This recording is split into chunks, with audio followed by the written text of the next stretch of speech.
So, ito na guys yung final. Luto na yung pasta. Carbonara. Creamy carbonara.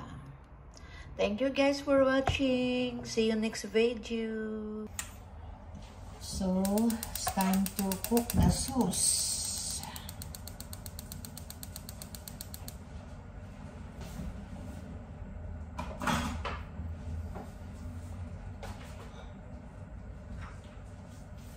So, ito ng mga sangkap sa pagluluto sa sauce. Ay.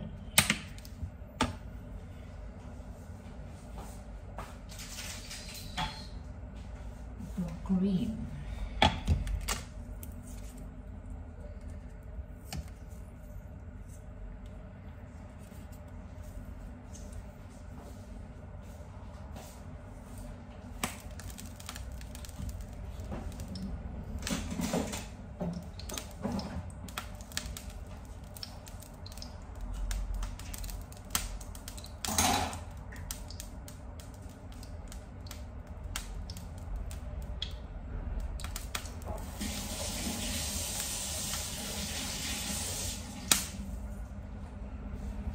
Cooking cream at milk.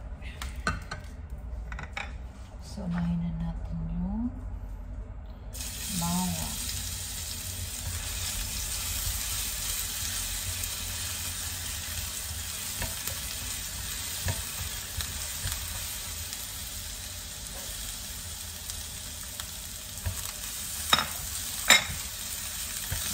Oh, shit! Umagos yung cream. What's happening?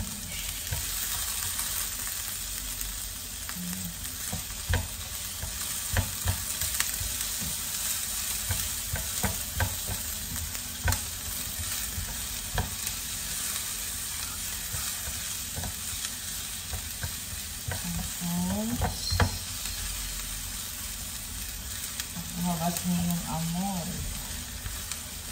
Sunod ka na itong ham.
Ito yung mga problema sa mga gases. Tapos ito yung cream. Yung mga cream.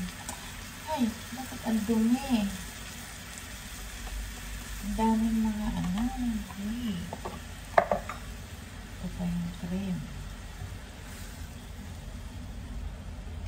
Ayoko magluto na may mga ganitong marumi sa karan.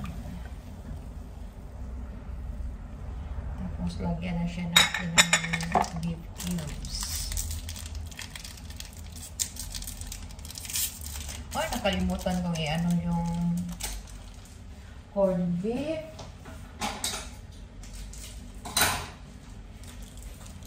Yung corned beef pala, dapat ko na igisa muna yung corned beef. Ay, naku.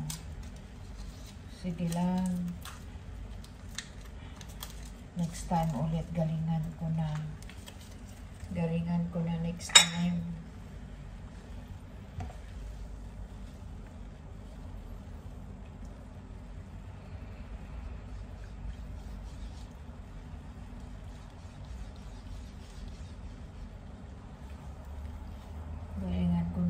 next time, guys.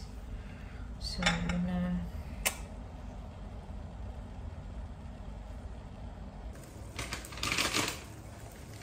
So, kumulo na yung tubig natin. So, ilagay na natin itong pasta.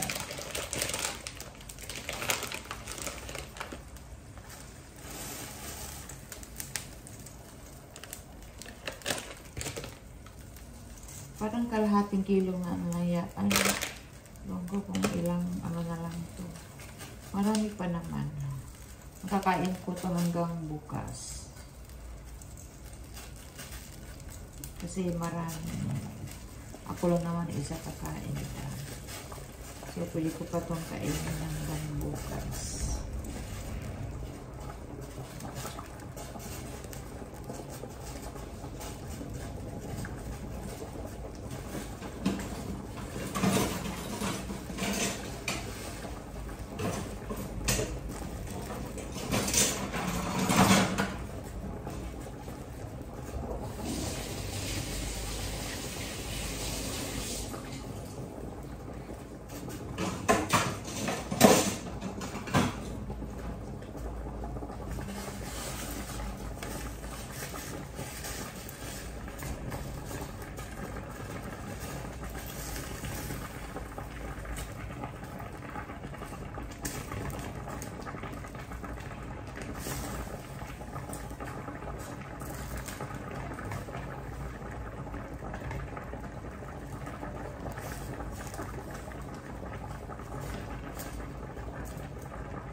Ayan siya.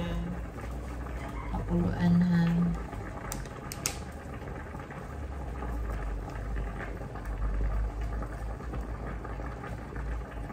Hintayin natin maluto yung pasta.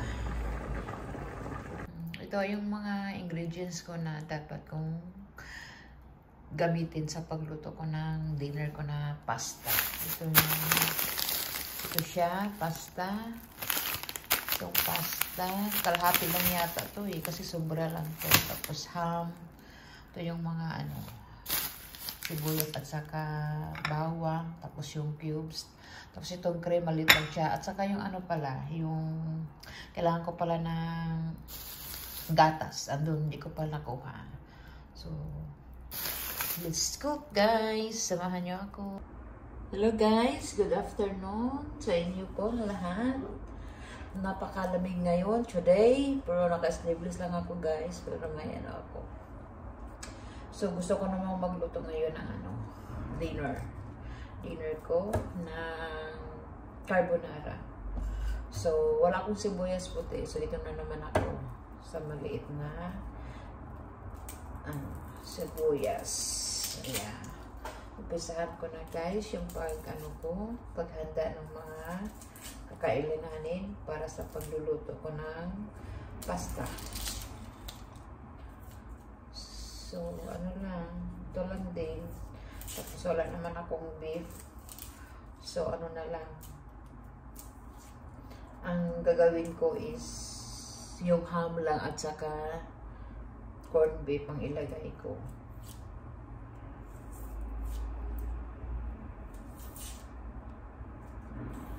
Ito siya.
Oh, super lamig ang tubig.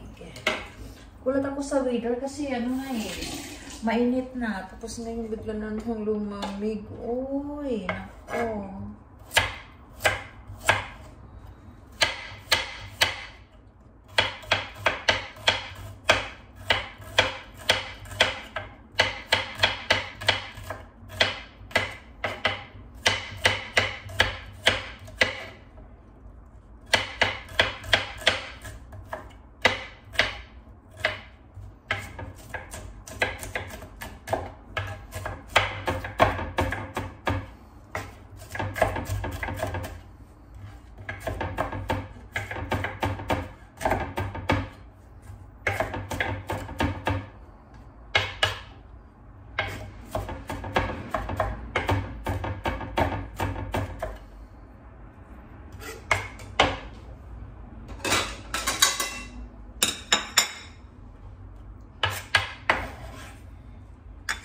Gusto ko talaga maraming sibuyas.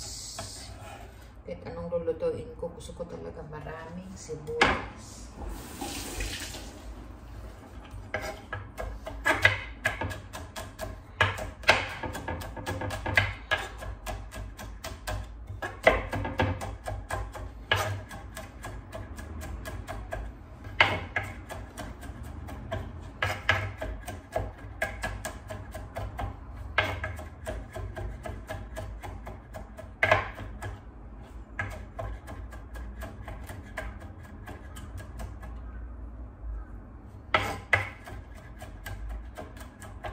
Dami na namang magkakasakit dito sa Hong Kong kasi yung weather is paiba-iba na naman eh.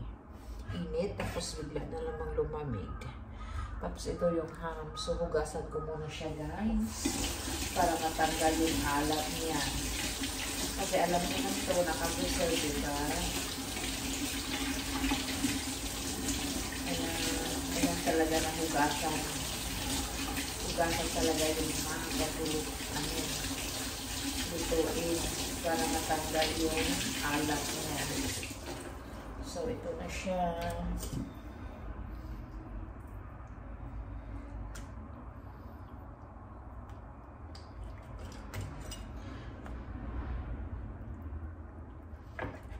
Yan na yung pagkahirap yata.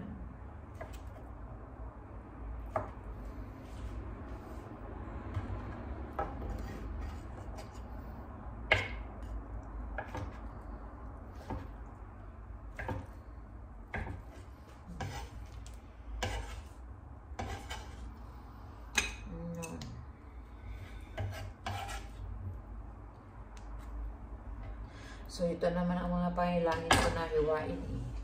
So, ito lang siya guys. Mamaya, i-ano ko pa yung ibang ingredients.